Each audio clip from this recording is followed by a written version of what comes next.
Welcome to the RSP Boiler Room. I'm Matt Waldman with the Rookie Scouting Portfolio. We're going to take a look at NC State wide receiver Kelvin Harmon. Really interesting player. I really like what he has to offer as a physical specimen, as well as some of the things that he does as a route runner. This is an interesting play. You're not going to see the very beginning of it because he's at the bottom of the screen on the right, but you're going to see him wide open and the ball apparently overthrown here. But is the ball really overthrown? Because when you watch right here, ball's overhead, right about right here, that directly overhead. How many steps does it take for him to go before the ball hits the ground? 1, 2, 3. And 3, and the ball's bounced off the ground. So he's about 3 strides probably behind this ball. Now, is that because the ball's overthrown? Might be. But it could be because the receiver didn't get to the ball soon enough. Now, we're going to get a little more evidence to say that it might be that latter point here when we watch this double move. Did you notice it? Let's look at it one more time here. Actually, let's go all the way back. All right. Nice job with the head over the knees. And now he comes and drops the weight a little bit to break to the inside. And how many steps does he take to the inside? 1, 2, 3. Before he begins to accelerate upfield. So he took 3 steps with this little inside move.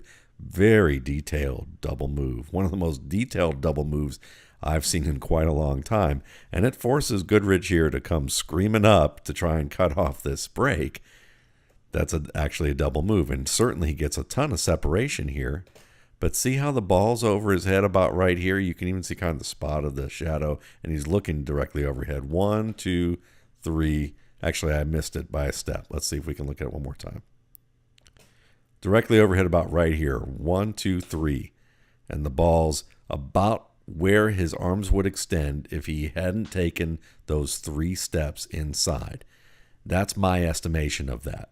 And I think that you can see it here with the move that he makes because, as you watch this a little bit more, if all he did was just kind of sit down right here, turn back right here, and then take one more step with that inside leg and plant and accelerate.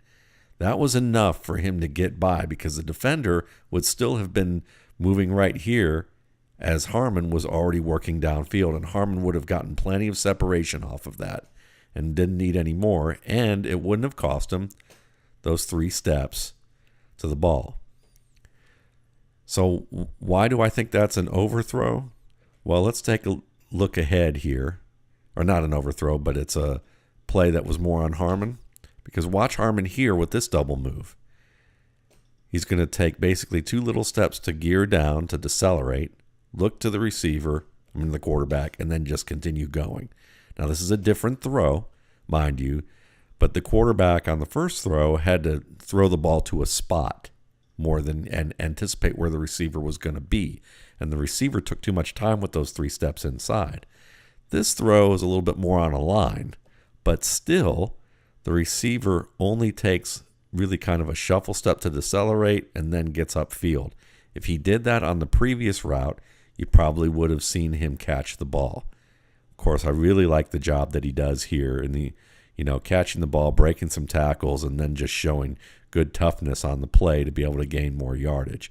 But you saw the nice little stutter step and go. Catches the ball with the defender tight to him. Got to like that. I like the underhand catch with the hands. And I even like what I see here with the move on that defender. They're going to show it from a different point of view here, after we see him regain his balance. But right here, see how he gets that toe kind of pointed to the sideline before he's even jabbing with that inside foot, and he gives a little bit of a head fake. That toe point right here allows him to turn his hips and really get sideways quickly and get away from that defender. So it's a really nice play on his part right there.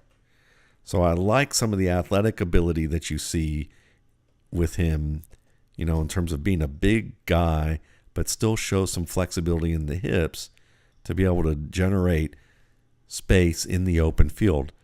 So there's some promising stuff here in addition to the fact that he's a good hands catcher, that you see some detail with the routes.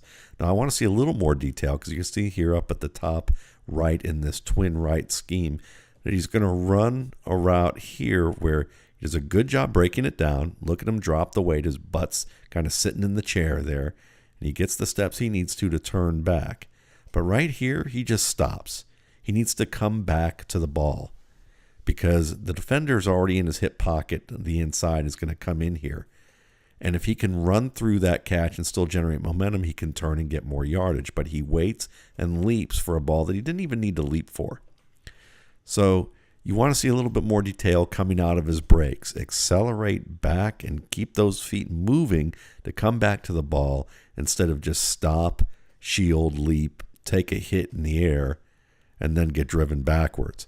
Because if he comes back and he's able to keep his feet on the ground while he's catching the ball and he's still 2 to 3 steps ahead of this defender driving on it, he's going to be able to turn and only have to deal with maybe a reach because he's turning away from the defender rather than stopping his feet completely, leaving his feet to catch the ball, and then taking this hit and having no shot of gaining yards after the catch.